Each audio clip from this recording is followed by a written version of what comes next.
Episode number 25. Hair extension fix பண்ணுறதுக்கு before consultation இம்பார்ட்டண்ட்டா? Answer is yes. Consultation highly recommended. உங்களோட hair texture and கலருக்கு match ஆகிற மாதிரி ஹேர் எக்ஸ்டென்ஷன் ஃபிக்ஸ் பண்ணால் தான் நேச்சுரல் லுக் இருக்கும். உங்களுக்கு ஏதாச்சும் அலர்ஜிஸ் இருக்கா? நீங்கள் இதுக்கு முன்னால் ஏதாச்சும் ஹேர் ட்ரீட்மெண்ட் எடுத்தீங்களான்றதை நீங்கள் டெக்னீஷியன் கிட்ட ஷேர் பண்ணணும். டெக்னீஷியன் உங்கள் ஹேர் ஸ்ட்ரென்த்தை செக் பண்ணிவிட்டு உங்களுக்கு என்ன மெத்தட் சூட் ஆகும், எவ்வளோ வால்யூம் வைக்கலாம், என்ன லென்த் வச்சா நீங்கள் விரும்புகிற டிசைர் லுக் வரும்னு சஜஸ்ட் பண்ணுவாங்க. ஹேர் எக்ஸ்டென்ஷனில் நிறைய மெத்தட்ஸ் இருக்குது.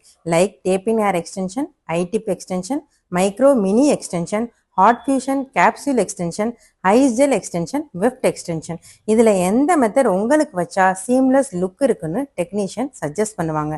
அந்த மெத்தடோட price, application process time, proper maintenance care and next refixing time, இது எல்லாமே நீங்கள் கேட்டு தெரிஞ்சுட்டு அப்புறமா பெர்மனன்ட் ஹேர் எக்ஸ்டென்ஷன் ஃபிக்ஸ் பண்ணுங்கள்.